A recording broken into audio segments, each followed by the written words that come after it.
Entonces, como saben, la idea hoy es continuar con la lectura de Cuento Largo de Roberto Ar, el escritor fracasado. Ya lo habíamos iniciado hace 8 días, inclusive tuvimos oportunidad de hacer algunos comentarios sobre la marcha. Pues en general el personaje es un escritor que tuvo un fama o apogeo en su primera obra, pero después de ella no se sintió incapaz, sí, no tuvo la capacidad de volver a escribir otra. Acuérdense que el hombre tiene una perspectiva, ¿cierto? El hombre, digamos, ya pasó por las duras y las maduras y está haciendo como una especie de ajuste de cuentas con ese pasado, ¿no? Y en ese decurso de su relación con la literatura está su vida. En algunos momentos uno tiene como la sensación de que hay una vocación, hay una casi que relación, si uno quiere, como del deber ser, una relación casi que mística con la empresa literaria, con la intención literaria, pero rápidamente nos damos cuenta que hay una presencia del medio que es muy fuerte y que incide mucho como digamos, como en ese terror que tiene el personaje para continuar escribiendo, ¿no? Hay casi un terror metafísico, pues no es capaz de acometer la escritura.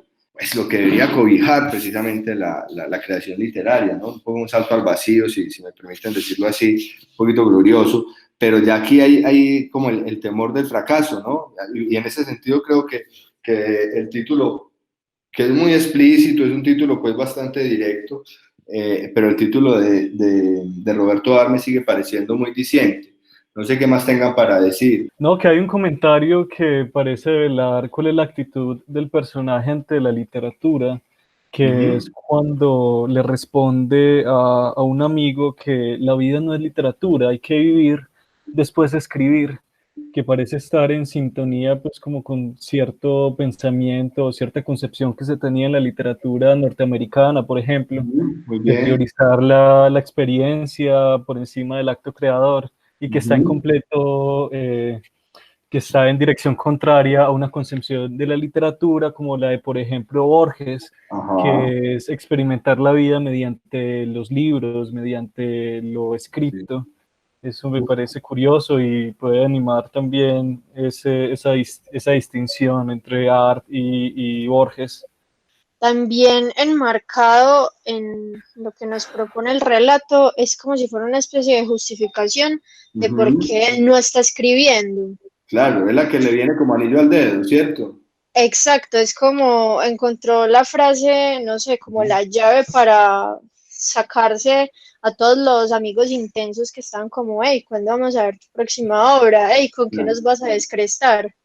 Entonces, puede jugar como a esas dos cosas, esa frase, pero que él tenía como esa rabia de por qué a este tipo que escribe frases mediocres lo publican y yo no he podido sacar otra nueva obra.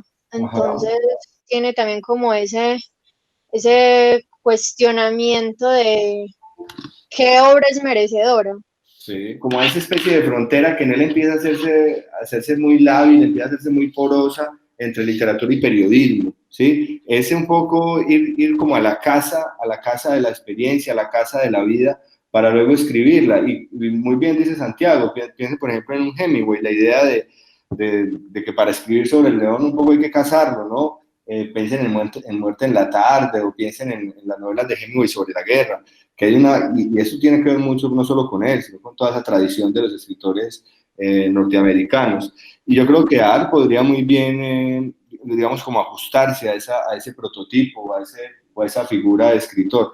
Ahora bien, aquí no deja de haber una construcción de un personaje, ¿cierto? Que es un personaje que seguramente tiene mucho de Ar, que seguramente tiene mucho de sus preocupaciones, pero al mismo tiempo es un personaje que se construye, ¿cierto? Es un universo hecho de palabras, ¿no? Cuando él dice, hombre, yo no tengo tiempo, o sea, yo no tengo tiempo de hacer frases marmóreas, pues de hacer frases perfectas, yo tengo que decir, casi que lo que está diciendo un poco, y él se defiende atacando, es, bueno, ustedes tienen una relación de la literatura muy formal, o sea, pueden ser grandes estetas, ¿cierto? Grandes trabajadores de la forma, pero yo tengo que decir, o sea, yo tengo algo para decir, ¿sí?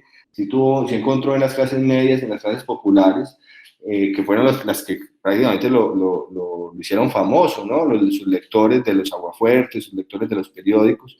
Muy interesante, porque en última lo que está haciendo el personaje es encontrando justificaciones, ¿no? Sí, sí, él intenta como darle mucho postín, ¿cierto? Y como darle como una especie como de marco teórico a su incapacidad.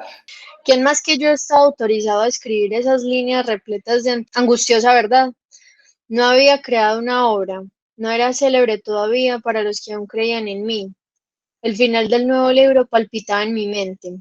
Asistía al crepúsculo de los mundos, que tragaban costras inmensas del planeta como una hoguera traga virutas de papel. Entonces, desde el fondo negro y escarlata de aquella hoguera, surgía el ridículo fantasma de un poeta.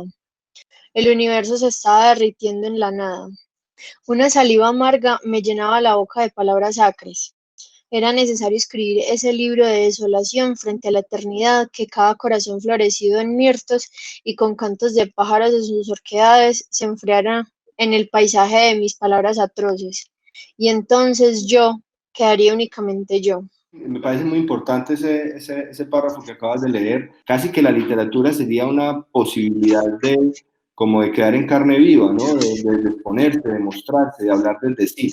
Como una especie de idea gloriosa, ¿cierto? Como de un destino manifiesto, de un destino superior, ¿sí? Y que digamos, en la imposibilidad de ese destino superior, en la imposibilidad de cumplir ese destino superior, lo que queda es la nada, ¿cierto? La imposibilidad alguna de llevar una vida digamos, entre comillas, normal, ¿sí?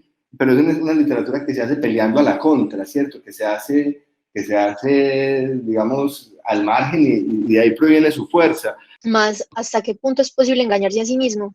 Insensiblemente los ánimos me decayeron, las frases que escribía se atropellaban como abortos de pensamiento sin son ni ton. Si nosotros no salvamos el arte, ¿quién lo salvará? Convengan ustedes conmigo, tengan la honestidad de convenir que la frasecita encerraba la potencia de un apostolado severo, cierta dignidad de hombre honrado que repudia el esperpento de los eternos preñados de la literatura. La tesis prosperó, se convirtió en cátedra. Muchos cretinos comenzaron a respetar mi posición espiritual. Incluso numerosas personas que no simpatizaban conmigo del día a la noche experimentaron hacia mí una extemporánea amistad. El que no es exigente consigo mismo, mal puede serlo con los demás. Abajo los conejos de la literatura. A mis camaradas les anuncié que preparaba la estética del exigente, a base del cóctel de cubismo, fascismo, marxismo y teología. Como de las marcas de agua, ¿no? Como de lo que permite identificar este tipo de narrativa de Roberto Arte, lo hace tan original. Esa conjunción entre ese lenguaje culto, un lenguaje, sí, culterano, pues, y un lenguaje también que tiene que ver como con lo coloquial, ¿no?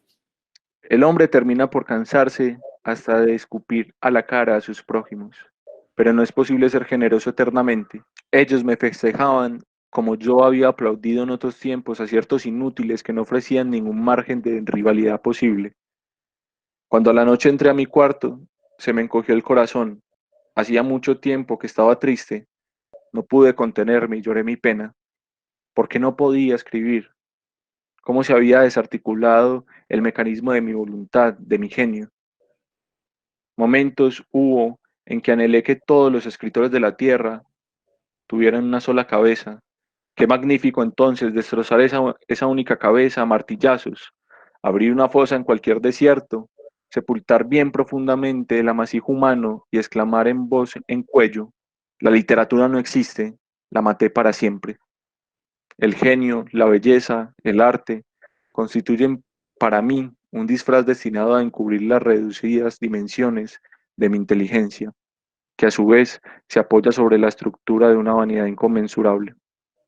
Así como el demente extrae de su locura los elementos que le hunden en el desconcierto de su propia vida, así yo extraía de mi imaginación el veneno que me amarillaba los ojos. Cómo se encoge el alma frente a la miseria de la propia vida. Qué pobre es la palabra, qué pobre para expresar la angustia de adentro, lo baldío y tibio de la entraña que se traduce en pensamientos que si acaso tienen forma, nada tienen que ver con ella. Es necesario que hable aunque todos los que me escuchen sientan deseos de crucificarme o escupirme en la cara. Entonces, es como un estado del arte, ¿no? Para poder pensar también hay que pensar en lo que se ha dicho, porque esa es la construcción de sentido, un poco en los términos de Riquet, esa acumulación de sentidos. Mirar cómo, por qué, que eran asuntos políticos, es que la literatura no está en el aire. ¿Por qué Art nunca fue leído por los escritores de derecha ni por la derecha? ¿Y por qué la izquierda lo miraba con recelo? Ya hay una tremenda pregunta, ¿cierto? Que no es una pregunta directamente literaria, pero que incide en la literatura. Se los mando la otra semana y bueno, señores, muchas gracias.